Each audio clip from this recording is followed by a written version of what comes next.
सबसे ऊंची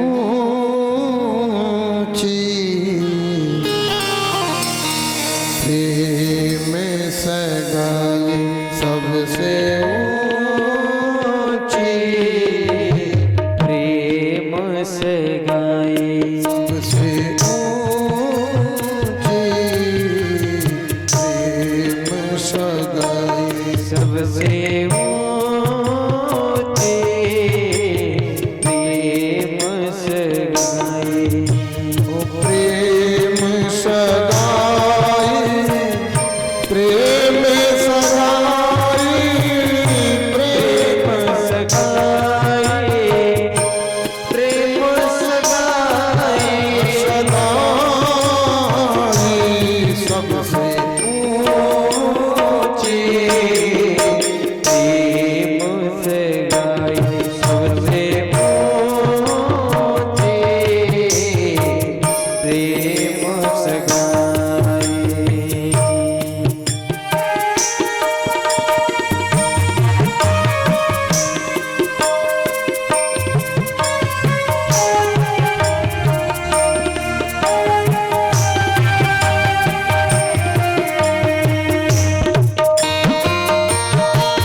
बसे अर्जुन रथ हाको भूल गए ठकुराई हो भूल गए ठकुराई सबसे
सबसे ऊंची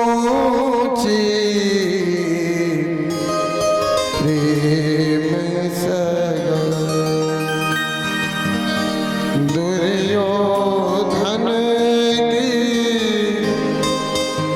मेवा त्यागी दुर्योधन की मेवा त्यागी साग विदुर घर खाई हो साग विदुर घर खाई सबसे ऊंची प्रेम सगाई। बोल राधा वल्लभ लाल की जय।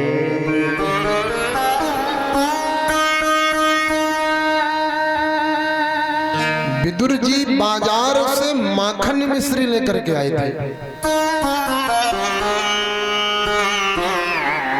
भगवान आपने केले का छिलका खाया है, एक बार माखन मिश्री खा लो ना तो आपका मन ठीक हो जाएगा। भगवान ने सोचा कि अगर इसका लाया माखन मिश्री नहीं खाऊंगा ना तो इसका मन दुखेगा। माखन का लोंदा मिश्री की डरी ठाकुर जी को दिया। मेरे ठाकुर मेरे द्वारिका नाथ मुंह में रखे और बोल पड़े, ए चाचा विदुर, जो स्वाद विदुरानी के केलों के छिलकों में था ना, उस स्वाद के सामने तेरा माखन और तेरी मिश्री फीकी है। अरे जितना स्वाद विदुरानी के केले के छिलकों में आया ना, उतना स्वाद तो यशोदा के माखन में नहीं था। 24 अवतार मैंने लिया और 24 अवतारों में इतना स्वाद मुझे केवल 2 बार मिला है। एक बार जब मैंने सबरी के जूठे जूठे बेर खाया था तब, और या कि आज मैंने जब केले का छिलका खाया।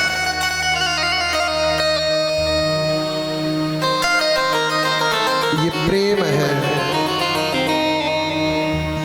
स्वाद छिलके में था,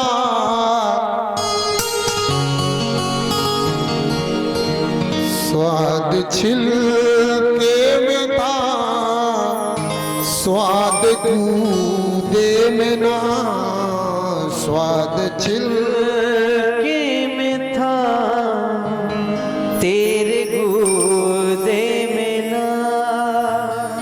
मैं तो बेदो रानी के छिलके थके खा गया। मैं तो बेदो रानी के छिलके थके खा गया। स्वाद छिलके में था, स्वाद कूदे में ना, स्वाद छिलकों में था, स्वाद कूदे में ना। मैं तो बेधू रानी के छिलके थके खा गया। मैं तो बेधू रानी के छिलके तक खा गया।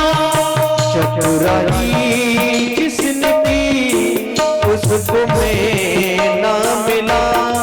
चतुराई जिसने की उसको मैं ना मिला। भीलनी का मुझे भोलापन भा गया। भीलनी का मुझे भोलापन भा गया। भीलनी का मुझे भोलापन भा गया। भीलनी का मुझे भोलापन भा गया।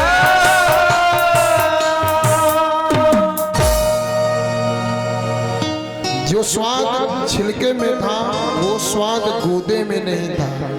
क्यों? मैं तो प्रेम के हाथों बिक जाता हूँ। प्रेम के हाथों बिक करके तभी तो जा करके भिलनी के घर में जूठे जूठे बेर खा के आ जाता हूँ।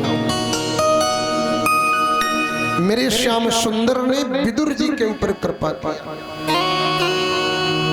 सुखदेव गोस्वामी कहते हैं, राजा परीक्षित, भगवान को पाने के लिए सबसे सरल साधन है आपके मन में प्रेम आ जाए,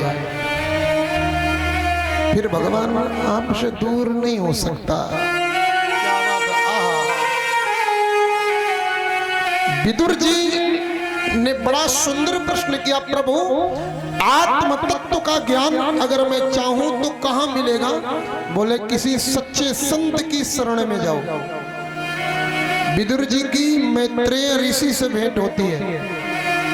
मैत्रेय ऋषि ने सृष्टि के निर्माण की बात बताया।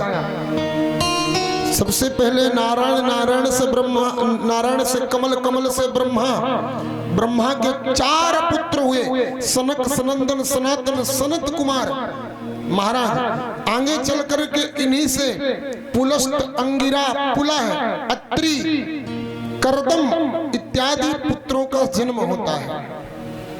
सृष्टि निर्माण का कार्य चल रहा था। ब्रह्मा जी ने देखा सृष्टि का विस्तार नहीं हो रहा, स्त्री पुरुष का जोड़ा प्रकट किया।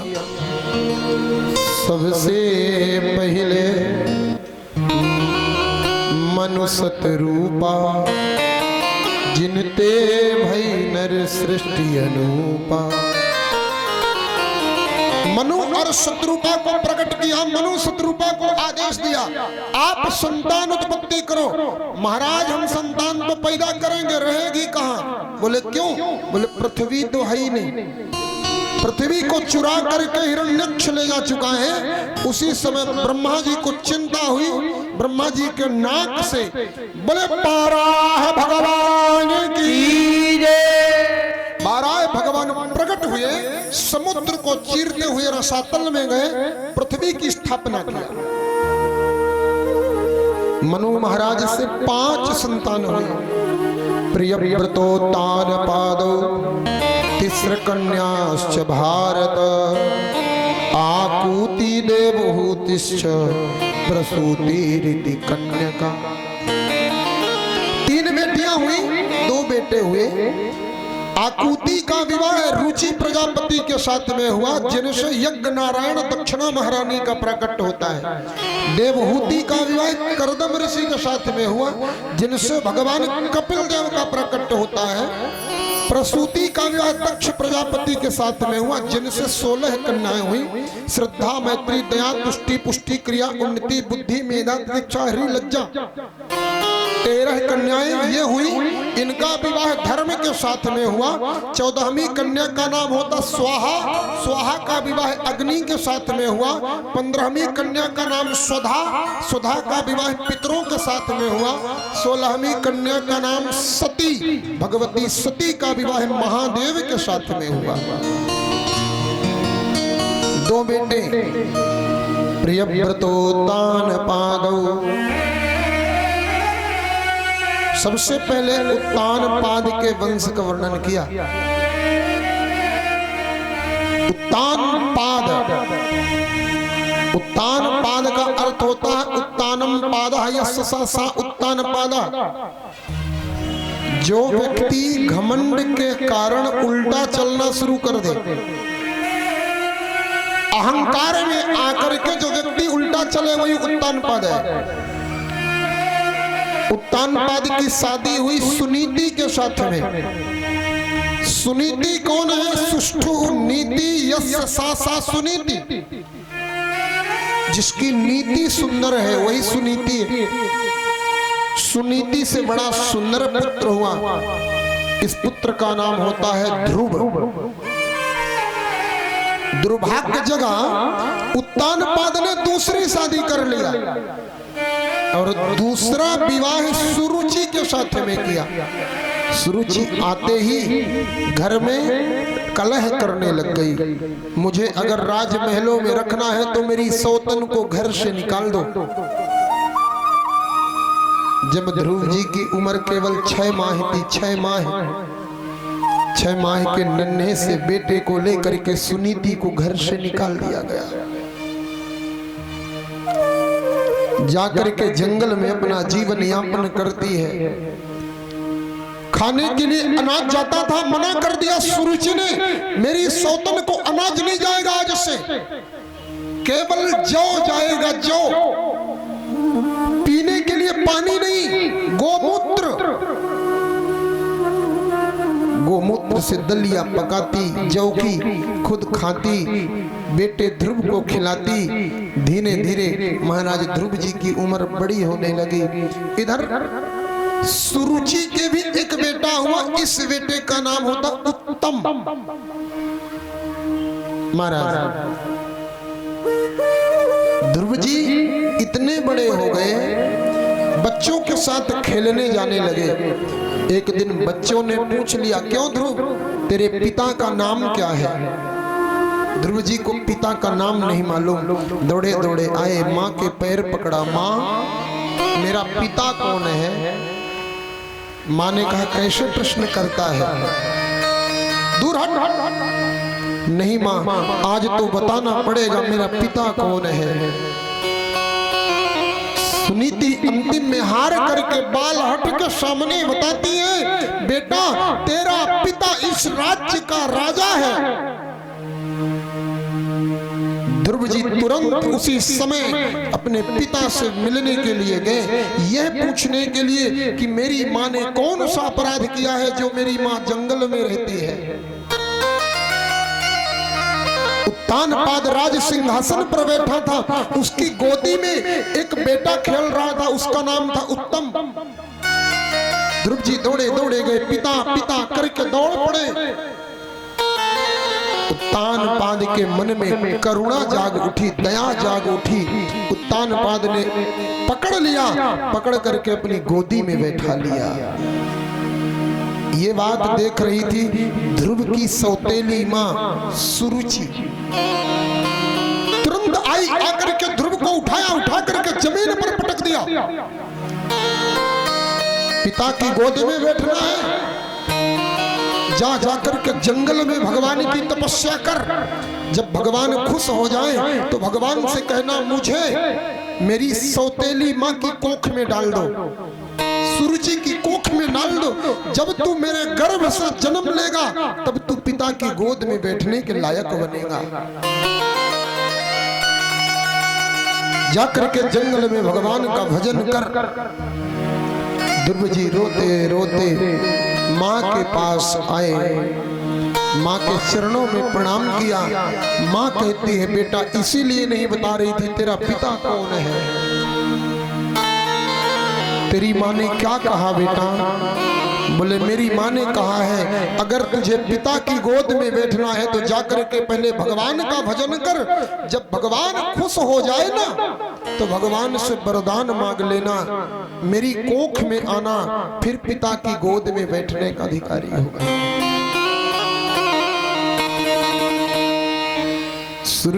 सुनीति ने कहा बेटा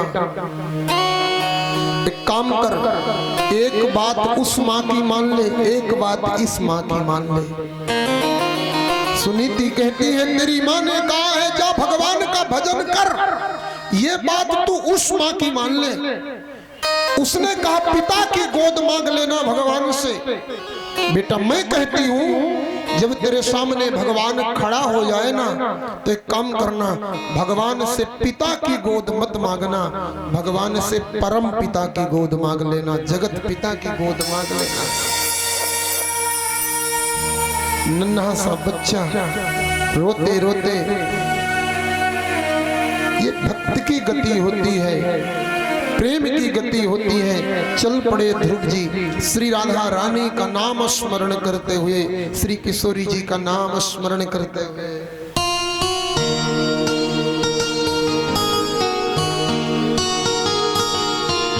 अब तो लगता नहीं जी तुम्हारे बिना, कैसे जीऊंगा राधा रानी तुम्हारे बिना।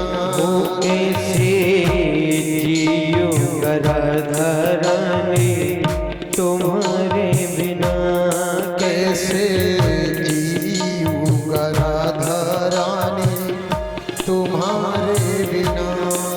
मेरा मन ही न लागे तुम्हारे बिना, मेरा मन ही न लागे तुम्हारे बिना। कैसे जीऊं मेरा रानी तुम्हारे बिना, कैसे जीऊं मेरा रानी तेरे बिना।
सिखा दो पिया मोहे प्रीत की रीत सिखा दो प्रिया मोहे प्रीति की रीत सिखा दो प्रिया मोहे प्रीत की रीत सिखा दो प्रिया अपनी यादों में रोना सिखा दो प्रिया अपनी यादों में रोना सिखा दो प्रिया हो जीवन नीर से अखियों के तार बिना हो जीवन नीरस है अखियों के तारे बिना कैसे जीऊं मैं राधारानी तेरे बिना कैसे जीऊं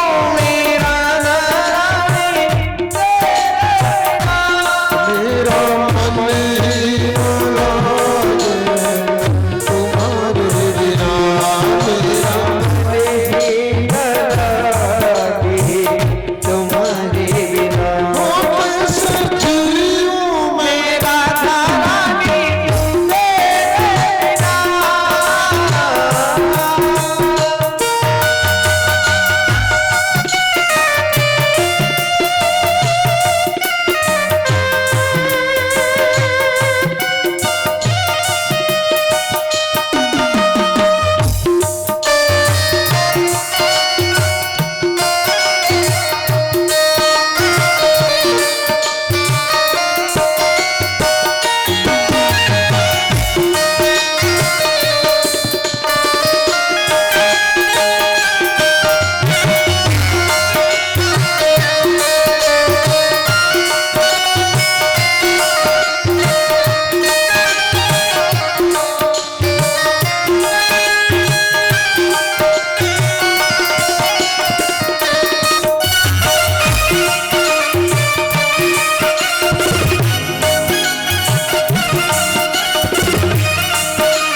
प्यारी पतियों की पतवार तुम्हें ही तो हो प्यारे पतियों की पतवारे तुम ही तो हो प्यारी पतियों की पतवार तुम्हें ही तो हो प्यारे पतियों की पतवारे तुम ही तो हो दीन दुखियों की सरकार तुम्हें ही तो हो दीन दुखियों के सरकार तुम ही तो हो दीन दुखियों के सरकार तुम ही तो हो अब मैं जाऊं कहाँ तेरे द्वार बिना अब मैं जाऊं कहाँ तेरे द्वारे बिना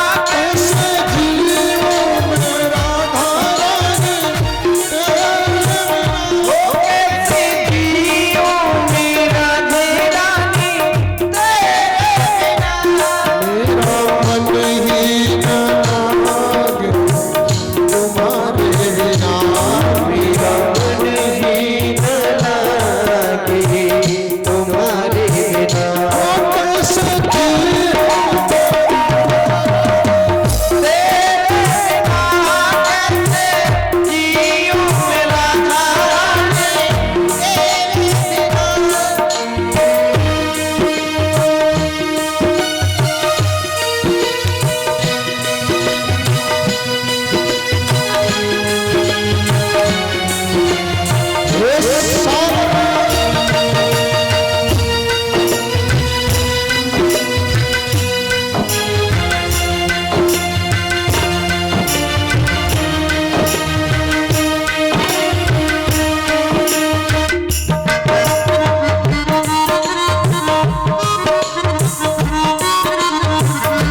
बसे नैनों में भोली सुरतिया तेरी, बसे नैनों में भोली सूरतिया तेरी, बसे नैनों में भोली सुरतिया तेरी, बसे नैनों में भोली सूरतिया तेरी, नाचे हृदय में मोहिनी मुरतिया तेरी, ओ नाचे हृदय में मोहनी मूर्तिया तेरी, नाचे हृदय में मोहनी मूर्तिया तेरी, प्राण व्याकुल है प्राणों के प्यारी, बिना होके तो जियो मेरा तारानी, तुम्हारे बिना कैसे जियो मेरा तारानी,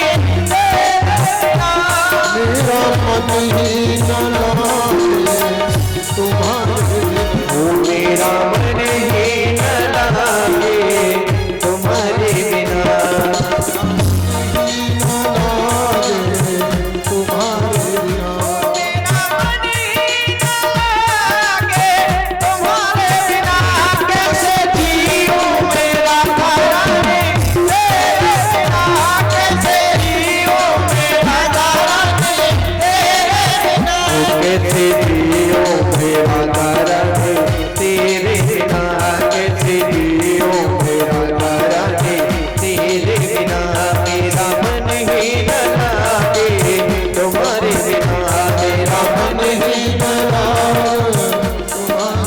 ओ कैसे जियो मेरा तारानी, तेरे बिना कैसे जियो मेरा तारानी, तेरे बिना तुम्हारे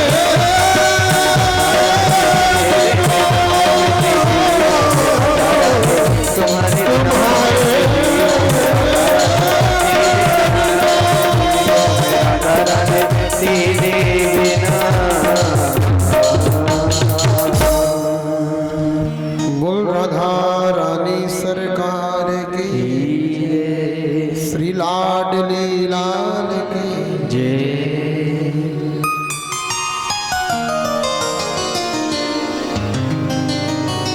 ध्रुव जी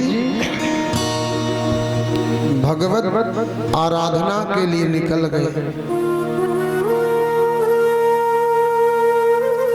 भजन की एक बड़ी सुंदर गति होती है घी, एक गति होती है दूध और एक गति होती है पानी।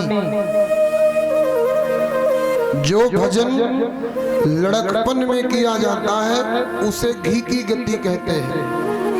जो भजन जवानी में होता है वो दूध की तरह होता है।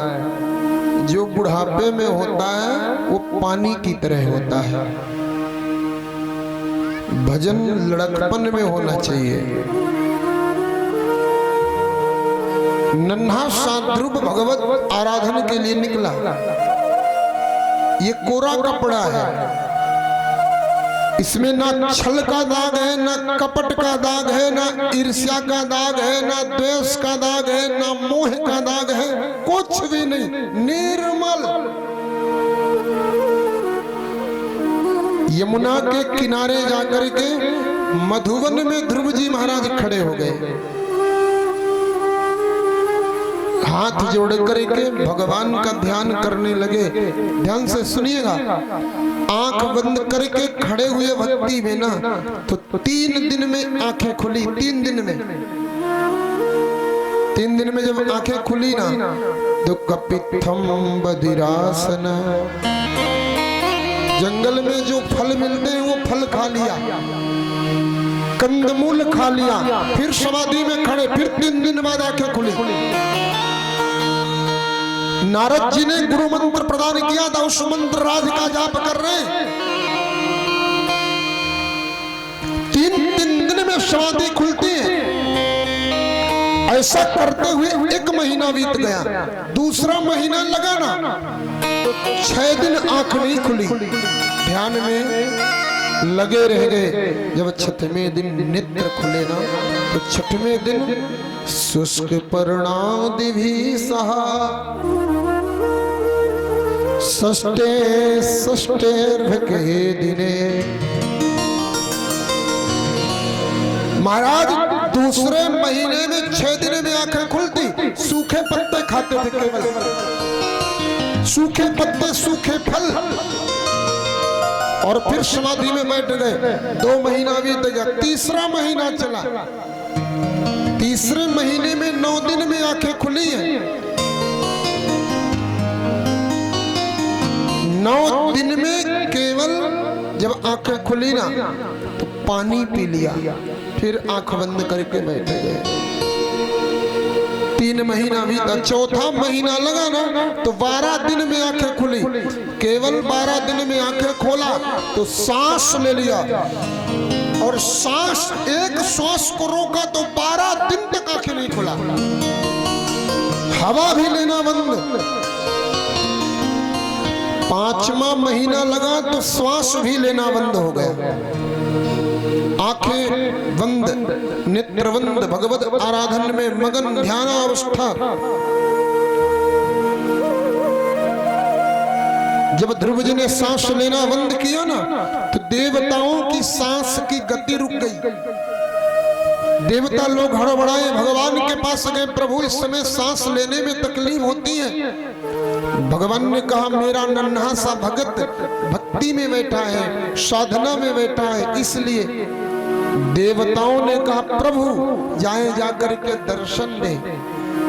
भगवान मेरे गए, ध्रुव जी के हृदय में अपना रूप दिखाया और अंतर्ध्यान। जैसे अंतर्ध्यान हुए ध्रुव जी की आंखें खुल गई।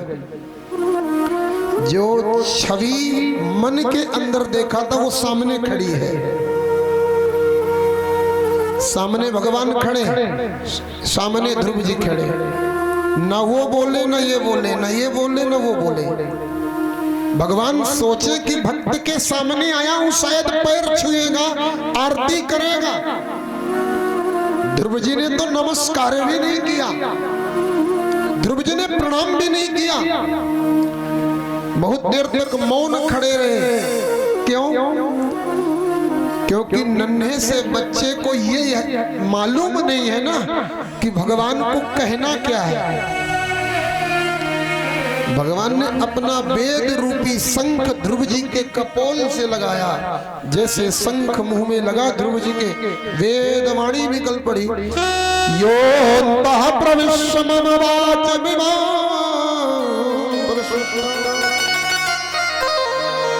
संजीवयत्यखिल शक्तिधरा सुधाम्ना अन्यस्य हस्तचरणश्रवणत्वगादि प्राणान् नमो भगवते पुरुषाय तुभ्यम्। हे प्रभु, आपके शरणागत हैं, आप भक्त वत्सल हैं, आप कृपा सिंधु हैं, कृपा करें भगवान। स्तुति करने लगे ध्रुव जी ने, भव्य स्तुति किया। भगवान प्रसन्न हो गए। मांगो, क्या वरदान दे दूं? ध्रुव जी ने कहा प्रभु आप मेरे सामने खड़े हैं, अब आपसे क्या मांगूं? देवता लोग हंसने लगे, कितना पागल है। मेरे सामने मेरा भगवान खड़ा होता ना तो हम बोल देते थोड़ी देर रुको, अभी बता रहे हैं क्या चाहिए। अकेले में बैठ करके लिस्ट बनाते, भगवान को पकड़ा देते, ये चाहिए दे देना। ध्रुव जी कह रहे महाराज आप मिल गए तो जरूरत क्या है? ये मांगने की आदत छोड़ देना चाहिए। कभी कभी भगवान से मांगना नहीं चाहिए, कभी कभी भगवान से भगवान को ही मांग लेना चाहिए। भगवान के सामने जाकर के कहना चाहिए प्रभु आप ही मिल जाओ तो जितनी दुनिया की सुख संपत्ति जो जो मुझे चाहिए सब हमारा, जो आपका सब हमारा हो जाएगा। हम बावरे हैं, जाकर के भगवान से मांगते हैं ये दे दो वो दे दो। भगवान से जब भी मांगा करो तो यही कहा करो आप ही हमें मिल जाओ, आप खुद को हमें दे दो। भगवान ने कहा ध्रुव, मैं जानता हूं तू तपस्या करने क्यों आया था। तुझे पिता का राज्य चाहिए, जा 36,000 वर्ष तक पिता का राज्य भोगेगा। अंत में जब तू इस लोक को छोड़ करके मेरे धाम आएगा ना, तो तुझे वहां भी एक लोक मिलेगा और तू वहां का राजा बनेगा। ध्रुव लोकम गतस्तदा, जिसे हम लोग ध्रुव तारा कहते हैं, आज भी दिखाई देता है। वह एक लोक है और आज भी उस लोक के राजा ध्रुव जी महाराज बन के बैठे हैं। आज भी ये भगवान की कृपा है। भगवान ने भक्तराज ध्रुव के ऊपर कृपा किया, ध्रुव जी के ऊपर कृपा करके महाराज इसी वंश में आगे चल करके भगवान का एक अवतार होता है। बोले पृथु महाराज की जय। प्रियव्रत वंश का वर्णन हुआ। प्रियव्रत वंश में महाराज अग्निद जैसे दिव्य राजा हुए। इसी वंश में नाभि महाराज का जन्म हुआ। नाभि से ऋषभ देव का जन्म हुआ, जो जैन धर्म के प्रवर्तक होते हैं। महाराज आगे चल करके ऋषभ देव से महात्मा भरत का जन्म होता है। भरत जी का प्राकट्य होता है। यही भरत मृग के मोह में पड़ करके दूसरी बार जड़ भरत बन करके आते हैं। राजा रहु गण को दिव्य उपाख्यान प्रदान करते हैं, दिव्य ज्ञान प्रदान करते हैं। आइए आज की कथा को यहीं पर विराम।